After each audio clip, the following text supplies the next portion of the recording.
Yego, yego. Go. Mira, madam da. Ana jang chele ba. Yang chile ni ne, yang hai na. Ai.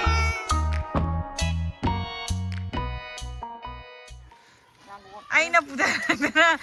Oja me amne Himalaya jingjau kumdara I hoji. Sidagi kumdara aga koi se hoji labuk shammaga shom da koi hane LP school rom chat ine ba. Phau mayam je उने. वाह फजरे है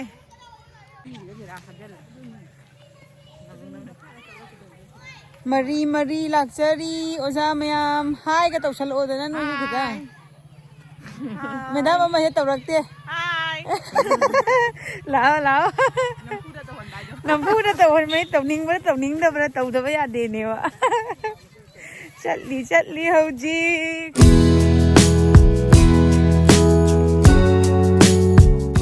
class common 1 2 straight line लेपो परेंग सा अंगांग से ready होइरबा okay नोय ma'am जो खुबा खुजलु खंगाद्रा 1 2 3 start चलो तब तो विनीता सोने चलो तू हां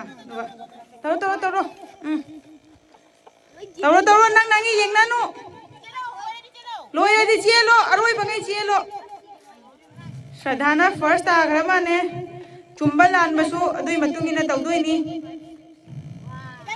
चलो लोया दी चलो अरोय बगै चलो सृष्टि लोयग्रे कनानो मथाई से मिसना लोयरा चेनग्रे मथाई से अर्नब चलो मैडम द पिउसो चलो अर्नब सु लोयग्रे होजि कनानो बिनीता लोयरबो निता बि चलो कनानो सोने अभी से लंचेन पर ले हो रे बिनीता ना तो पूरा चलो बिनीता होय बिनीता से नंगी से पूरा अपंगी से पूरा चलो ने से पूरा चलो मेरा बना तो अरोय बंगाई थो साइता आई लोई दे अंगा बने हो रे आहा को मेदुई नी ने टेंशन दुई ना ते ने आहा को मेलवाई नी कइनो ना मैं टेंशन ले दो चो साइड तो पार्टिसिपेंट्स में हम लाइन द लेपो नसाई की दुबई ना लाइन द लेपो विनर हाइड्रो क्रॉपनी लाइन द लेपो सी मैडम अंगम बा यारे प्रो मैडम सबमिट तो करना की यारे नहीं मतलब लोरे ना अजिक मैडम ने कल ने चेक करी कना ने इरंबा सिंगो चुंबल आनबा श्रद्धागी याद है अमलाले श्रद्धागी अमलाले श्रद्धाना अहानबो ओइना सबमिट तौरसु मागी लालाबनिना माना फर्स्ट प्राइज फंगरोय येंगनी मथंग येंगसी एमितासु इबा उल्टा इना लाले म पूरा में फेल उल्टा इरे एमितासु तुला लाले को मैडम नंबर 1 से बिले से मिसना सु हम लाले मिसना की सोमा लाले को अर्नब फर्स्ट श्रद्धा सेकंड एमिताना थर्ड कुबा कुलो हजे अखोय क्लास 3 4 5 की मैथ्स रेस हौदोरे दुना अंगा पुनमक सेम साबा लोइरे मैडम ना हजे पेन गा देगिरी क्वेश्चन शीट टुगा सोंदा रेडी तौरी क्लास 8 की स्टूडेंट सिंगा पुल्लगा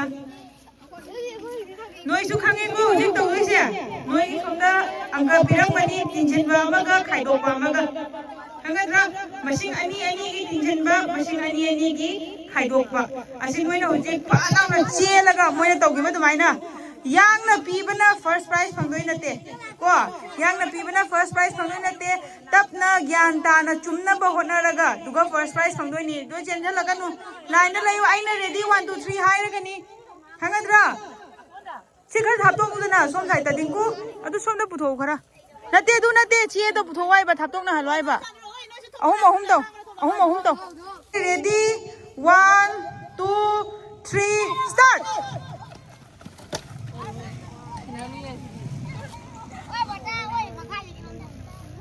यामना कन्ना तौरी तुमिन मागी तपना तौ हाथु तौलु कनानो चेन सिबु सुयम यांगना करुणा चेन करे स्नेहा अरुदी फास्ट तारिसे करुणा ना फास्ट तारे करुणा की माना मागी बेसे फास्ट सुबीरे लगी माना करुणा बेसे जुम्मे को अरुदी करुणा ना फास्ट सेकंड सिना स्नेहा ना सेकंड अरे थर्ड ना लिंथोय गंबी ने थर्ड तारे मैम खुबा खुबी रो लिंथोय गंबी थर्ड तारे यारे नुंगाई रे समागम की स्पेशल प्राइज याम बदन चुना दरमगी हजिक हौरसी क्लास 6 7 8 की मैथ्स रेस की रेडी लेना रे रेडी 1 यारबा नुपी सिंह चमानबा लाइन दे लेपु नोईगिदी मनिंग ममांग अनी नी अमना पुरी नबा अमना सीक्वेंस की ओइबा खंगबा मथंग मनाव नाइना लाकदबा अदु नोइना तौदाबनी मखा तागरे आइखो है हौरसी रेडी 1 2 3 स्टार्ट तम चेलो तौइसे ngो मसी angang ngàn thôi chỉ có lấy đây này apang bi nó nang pai mana sumit mana ta cái đấy chỉ lấy đấy không tao rồi maning na suyaw in he maning mamang ni noi gi tôi riêng ngô vẫn acting như là mà xin noi tho sai ta tho submit tông ba rồi ba gai ma pan da sai ta tho Hojik sir kita Chandrana yam na phadera check tawri hojik am chume idamba me amche second to chumme first second last pa kai dum chumme madam wo sui yengi kanna sonda angang me amne question lara sonda leire Hojikta tangko kiba kana arithmetic race sida third Professor Sumit Class 6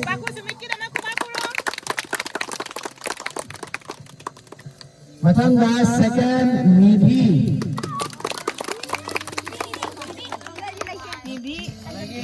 First Ananda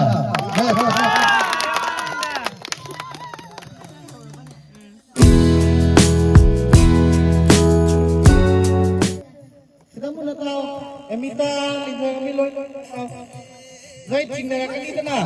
Chỉnh bao nhiêu cái này? Thấy chỉnh bao nhiêu cái này?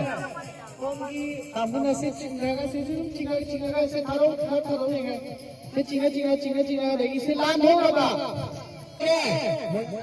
à xuống mà ba sẽ làm thua cái này nói năng ngầm mẹ Ready? 1 2 3 chỉnh ngô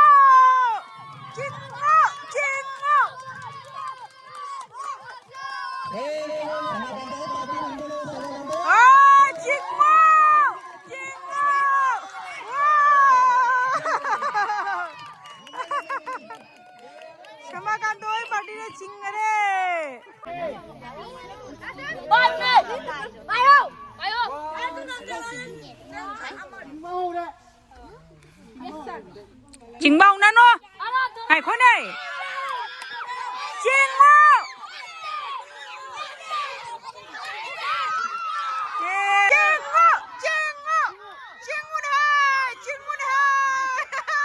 hắn nói tim mấy đi cái đó rồi chứ chỉnh em cái gì đấy rồi chứ chỉnh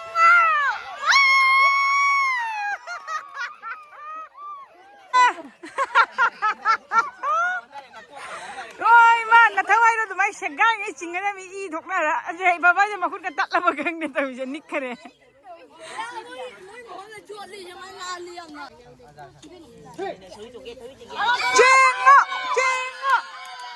hay mày nè nó tí đi chỉnh ngon đây chỉnh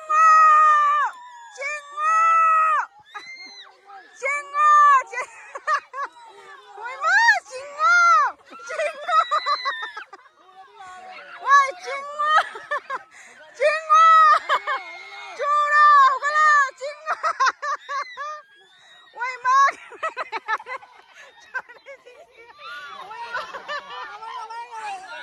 징어 ngầm 오이마 마야야 다음에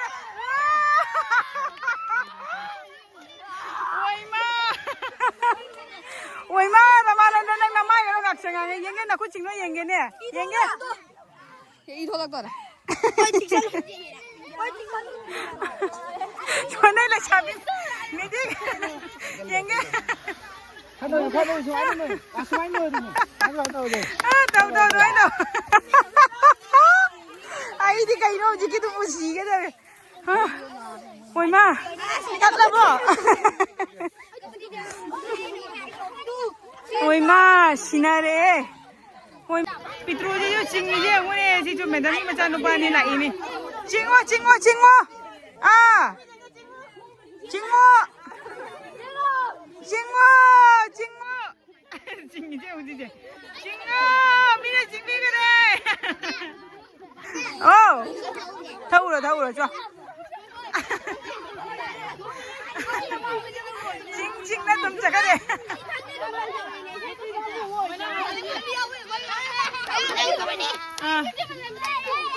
하나 들어보니 거기 이제 산나 콘나버시 얌 파잖아 산나 칼라이 이제 mathang ado je akhoi kabaddi sanaba haurani siam sanari somda akhoi ware som phammi medam ani am somda phammi e angang macha mayam ga akhoi leiri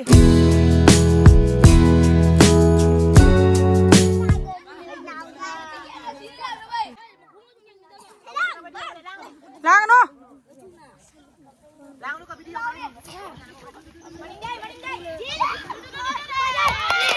loi re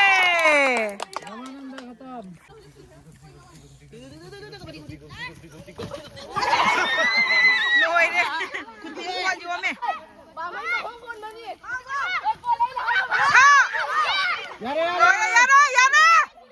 야래 này ngắm qua rồi nè mặc gì gì cả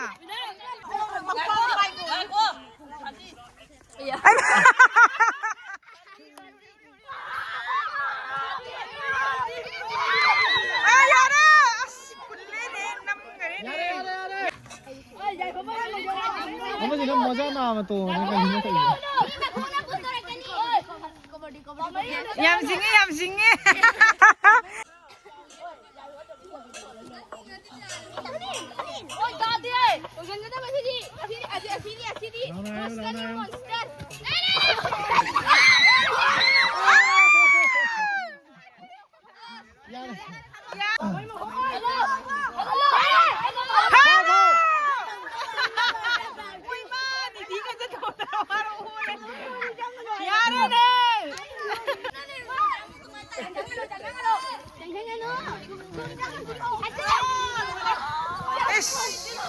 Tầm đâu ta đen ngâm đây đi số nữa.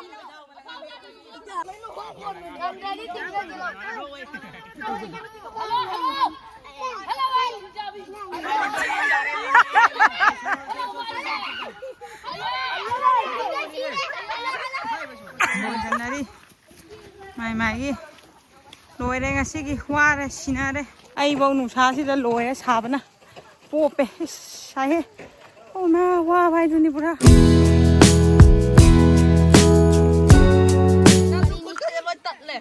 hút cái lôi tật là mà Ai đi bên đi rồi.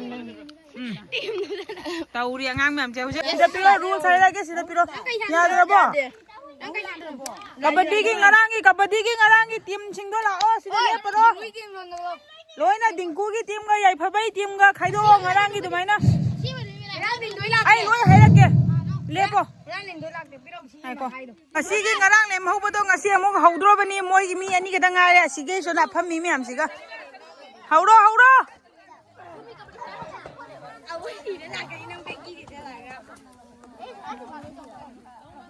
Jawa pha tôi đi.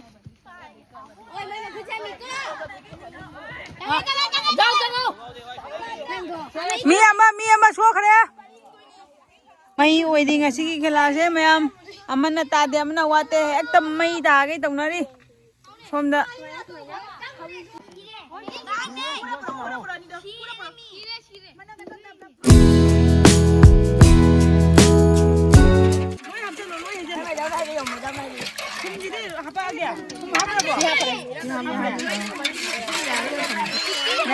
này nó không nắm bên đây vô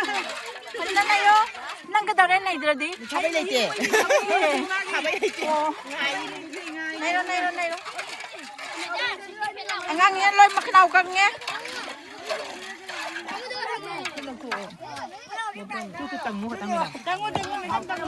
ꯌꯦꯡꯉꯦ ꯅꯣꯏ ꯄꯨꯝꯅꯃꯛ ꯌꯦꯡꯉꯦ ꯅꯨꯡꯁꯥꯁꯦ ꯌꯥꯝ ꯁꯥꯕꯁꯤꯗ ꯑꯩꯅ ꯉꯔꯥꯡꯗꯤ ꯍꯩ ꯃꯍꯤꯁꯦ ꯈꯔ ꯑꯉꯥꯡꯁꯤꯡꯗ ꯄꯤꯊꯛꯀꯦꯅ ꯄꯨꯔ ꯂꯥꯛꯏꯅꯦꯕꯀꯣ ꯑꯗꯣ ꯑꯩꯈꯣꯏ ꯁꯣꯝꯗ ꯏꯁꯤꯡ ꯍꯣꯜꯂꯨꯔꯦ ꯁ꯭ꯀꯨꯜꯗꯒꯤ ꯑꯗꯨꯒ ꯃꯦꯗꯥꯝꯒ ꯑꯩꯈꯣꯏ ꯃꯌꯥꯝ ꯄꯨꯟꯅ ꯍꯧꯖꯤꯛ ꯀꯟꯅ ꯂꯥꯡꯉꯤ ꯄꯦꯟꯅꯕ ꯄꯤꯊꯛꯇꯣꯏꯅꯤ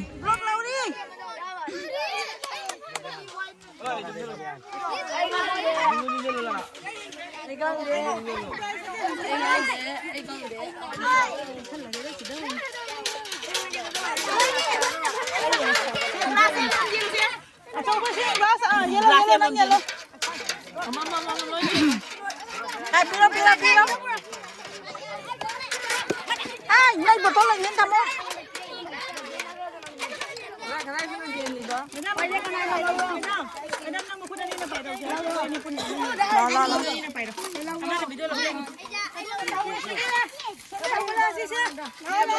parang ganap na payo si Jason na magay ani dai.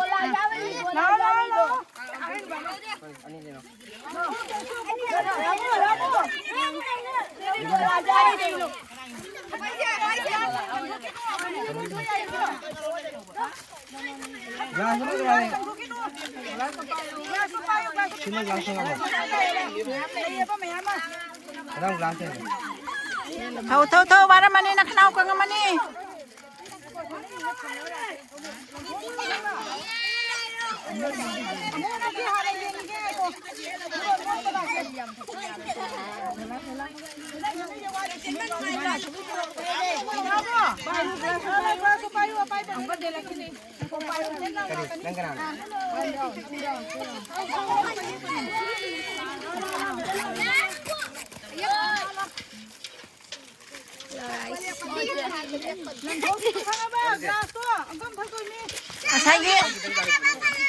Madam kecil.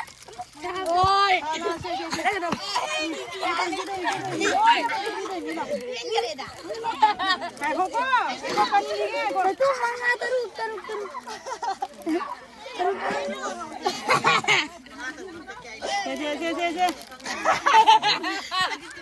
Hai do kano labag sanda na tao.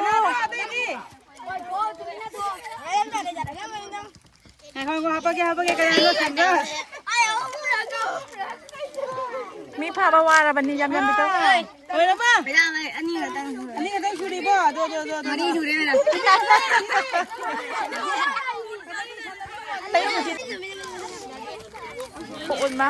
Ôi ma. Ai, đây một chị lần đi. Đây một chị bà xoay ra rồi. Nhân nhân thằng mình nè.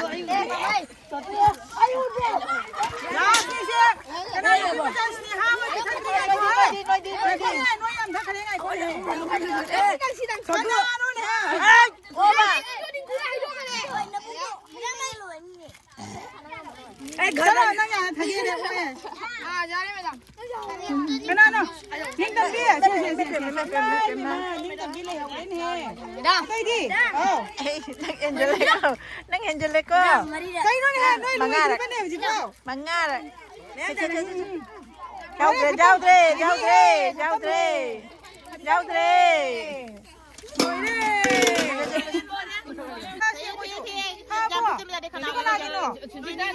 Ai ka minam to maga ki. Minam se. Oh. Noi ta khi noi. Noi na te. 6 7 8 le ho ko. Magto lay ba ni siga magto bugra ai khara ai bira modu sa.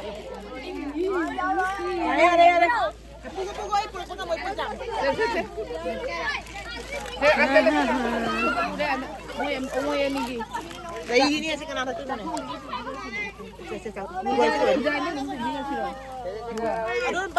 Glass to lam dhoka no glass kai jagah de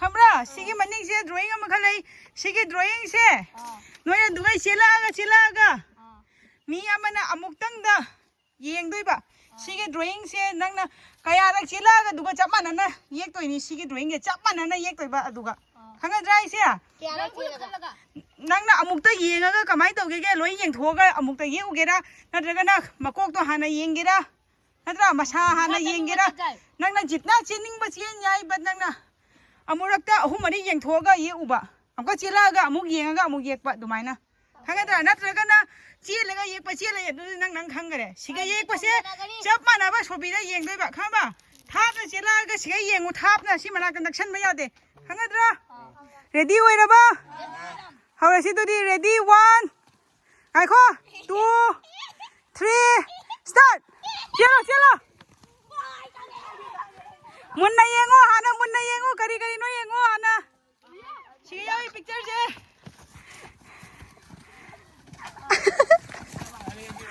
येंगो येंगो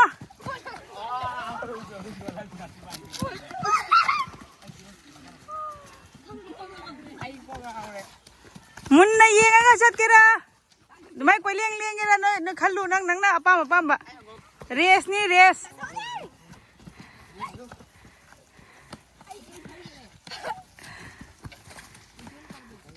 sir Gita Chandra submit तौसलू दुगा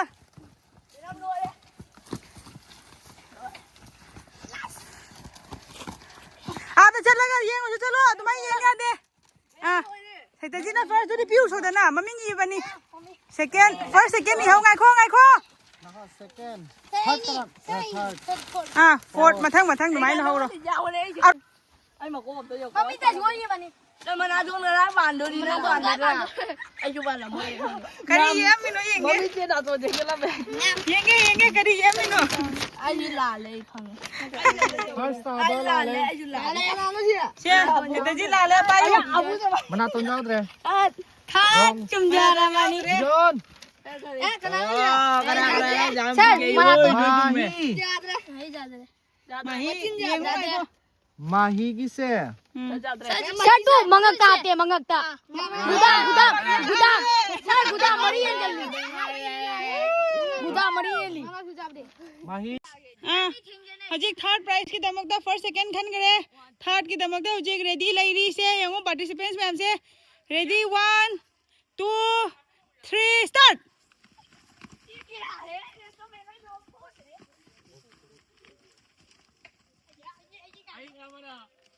येंगो मुन्ना येंगो नंगी खंगनबा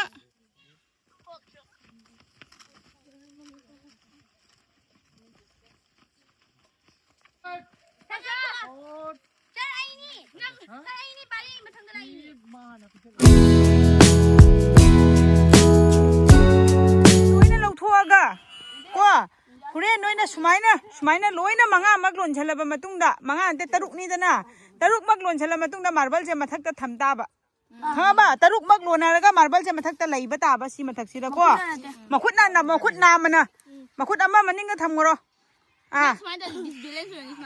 ने सा तबनिंग तौ नखुत अमा थेंगकपा यादे खंगद्रा अदुदगिदी ताहल्लबा out खंगनी को हौरसिरो ready 1 2 3 start इश ओ हमें दारे पामई हौरसिरा ready 1 2 3 start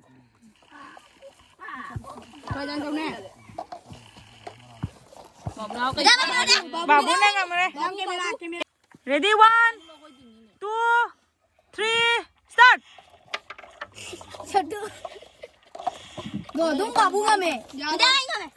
mahi ngam ready 1 2 3 start Ayo na.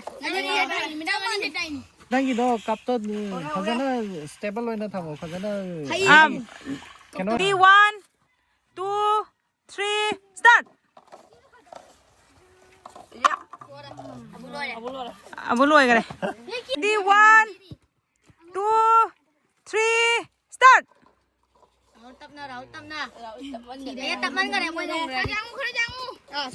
Sujata first second yare second love ready 1 2 3 start kata loi re Ay go me. loi re yai pha bana saitaji na ngame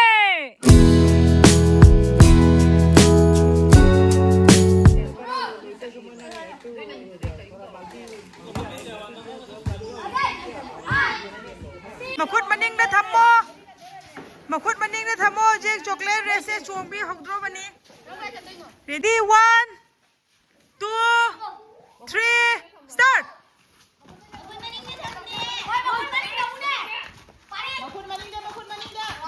Ah, pamahina first.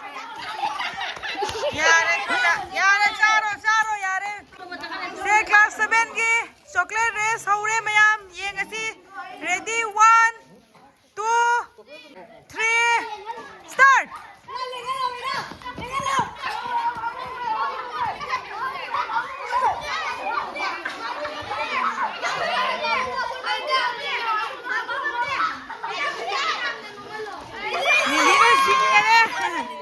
Nindina first.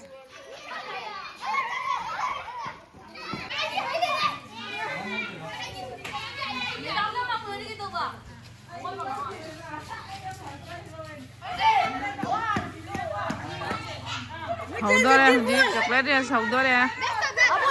Dân đi ta sẽ giao đi. Chia ly. Đi. Makuto. Ôi, Makuto maning da. Makuto lạc na mayam tàu chứ đừng không? Makuto kitchen đi. Ôi, Makuto. Makut maning da.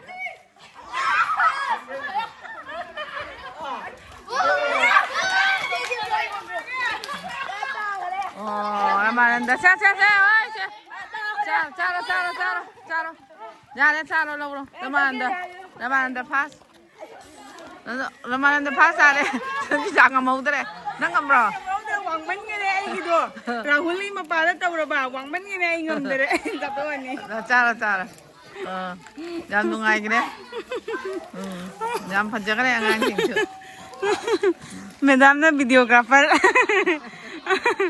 Son nghe lambu madam na organizer.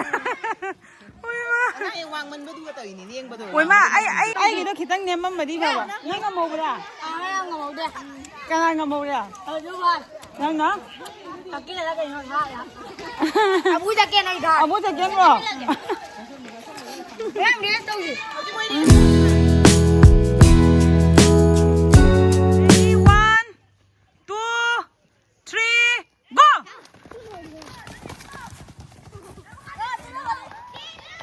Chelo.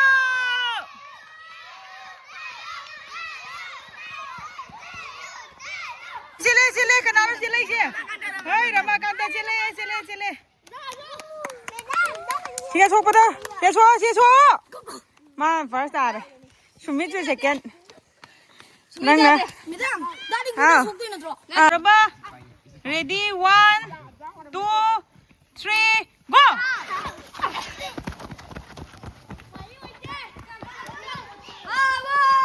Chelo. वहाँ पे है दिंकू है चले sunrise सेटाजी Cina कैदाउरगे Cina सेथेंगो ngame first second di abu je moi ye maru na se jo siga hare krishna mahi ngam jagrani ba ready 1 2 3 go chelo Koma chelo. Ai chơi đi. la oi ma moi takkar ni chelo Linh thế mà ba cùng rồi. chelo no Surata Linh thế mà tinggal mama na kai Ay, na mama ko, mama. Raja Yung mama ko,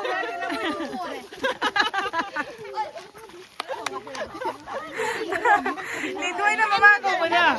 Mi mama nung si Jamie na may kadaw na kaya. Makong makata mo. Tama ba? Padan tao. Nakong do ah. Ready? 1, 2, 3. Kaday ba? Abu. Ready? 1, 2, 3, go!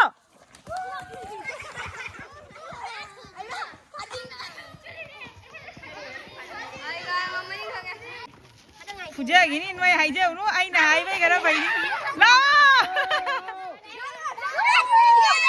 la ꯃꯩꯇꯩꯖꯤꯠꯅ first ꯇꯥꯔꯦ ꯗꯤꯡꯀꯨꯅ ꯁꯦꯀꯦꯟ ꯊꯥꯔꯠ ꯑꯇꯩꯁꯤꯗꯤ ꯀꯥꯟꯅ ꯄꯣꯠꯇꯦ ꯍꯥꯏꯅ ꯑꯥꯗ ꯂꯩꯈꯔꯦ ꯇꯞ ꯇꯞ ꯑꯣꯏꯅ ꯂꯥꯛꯑꯦ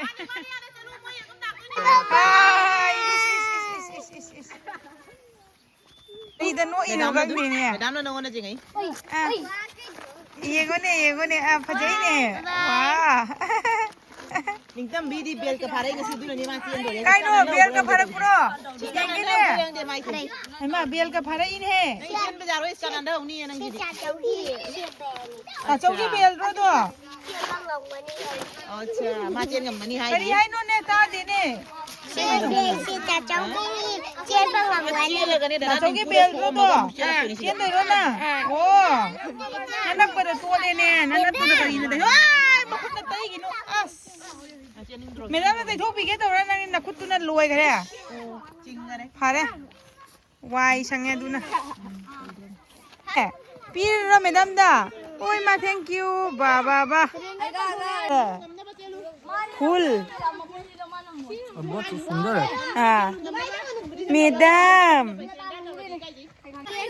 श्रद्धा का मानव लेवल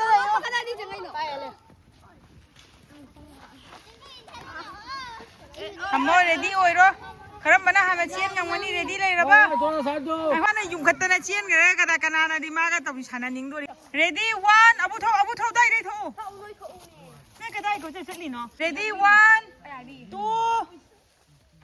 3 go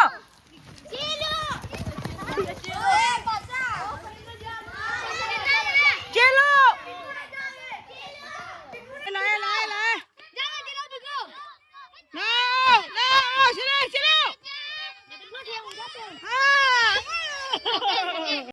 मैम नोक सिनारे हजे क्लास 6 7 8 लोरे अदगी क्लास 4 5 लोरे हजे क्लास 1 का 2 का तौरनी अदनी रेडी 1 2 3 गो चलो होमवर्क चलो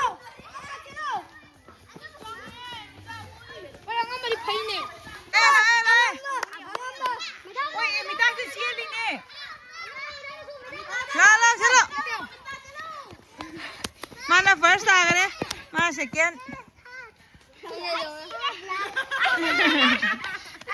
ला ला ला अब जो करना चेंज रही दिव्या दीदी से सोम्या वाली ला ला ला ला वारे वारे वारे आखो ने पक्षन करे निंग तमी जब पाख रे रे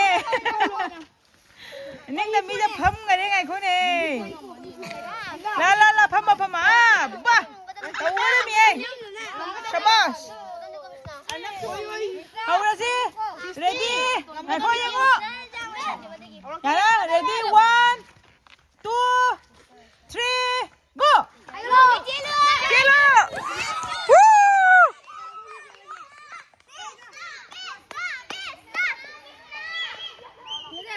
हाँ प्राइस करी आई बा प्राइस होइदो प्राइस फंगदोय मिने नंगने पाइ पंदिलो मजी चकत चकत लावे जिंगांसी ए सेकेंड प्राइस ला दुआ मनी खंने का हमदो चलो चलो ओ धोमु दे चलो चलो चलो ओए इधर मो छके नीजियो बदम कर चलो चलो चलो ओए मा ओए मसीदी मई नी तना ओए मा नुसीदना सीदिया ओए मा ए मचा मचा सीने मैडम नो ओइना प्राइस पीरनी लोइना ning tambi laune siga ngam dhongani do ning tambi kari hai ba ana jang chelai ba yang chelai ni ne yam hai ne na chelai ni ne mai dai ne yam hai ne ku hai yam ni ne nusibana 5 का 4 का 3 का 2 का 2 angam ma singo to o man ga madam kadaure amana wan thar lai chen bu dai bu yen ba jang bi sana ba da bu kapi he turu ra bo angam baga madam nagai ke to lu kaya du nang si botol thakal si botol aduh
फजरे है यारे थममो यारे फावरे चलो 1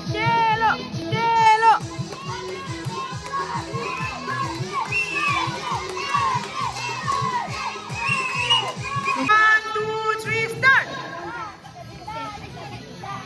เอาคนยังไงเราจะปิด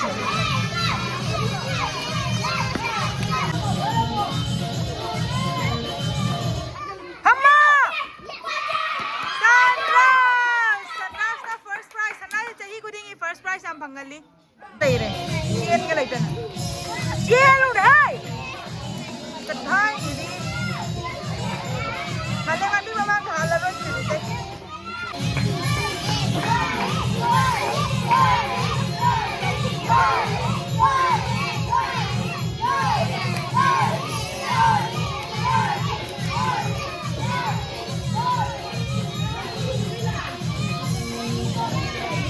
Cielo! Lithoy yang na cielo!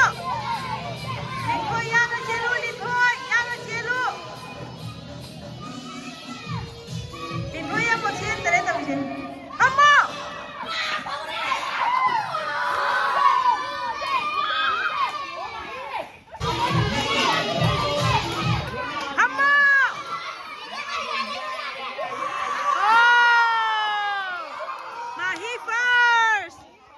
Em khăn trên đây rồi đây ấy ơi nè khăn nào đấy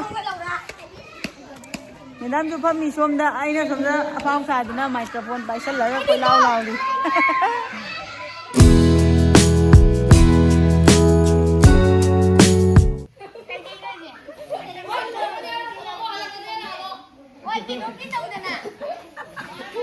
cái nón tàu thế nào cả thao rồi ôi yêu nó mới làm tôi cái đây thì nó yêu nó nghĩ tôi lắc này không mắng này cái cái tàu này ăn cái mới hạt mà nhìn mới thấy gì đây yêu em mà chỉ ăn gì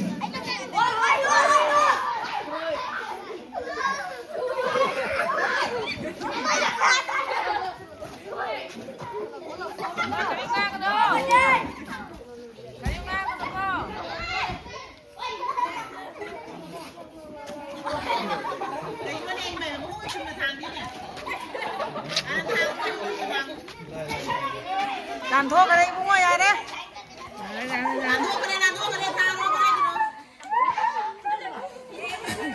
tấp nó thòng nè thả đâu nè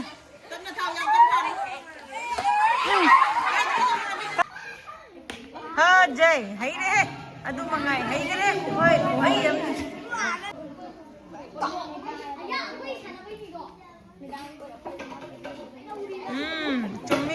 chummi Thome Shraddha the first prize kage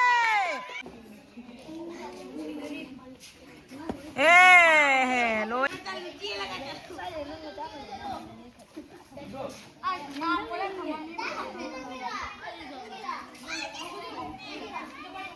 wang hang na no eh Divya ji hek manak ta lai ri ni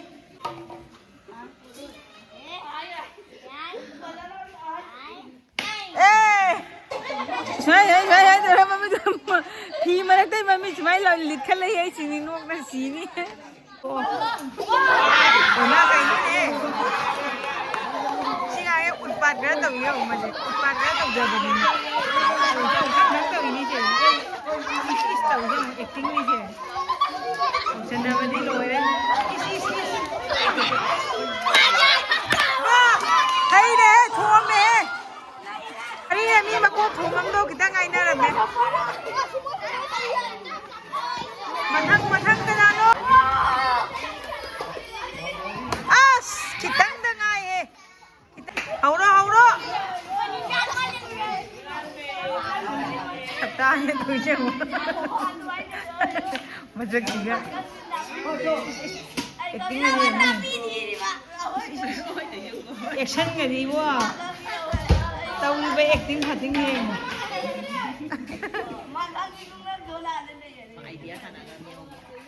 Idea sana ke? Boleh.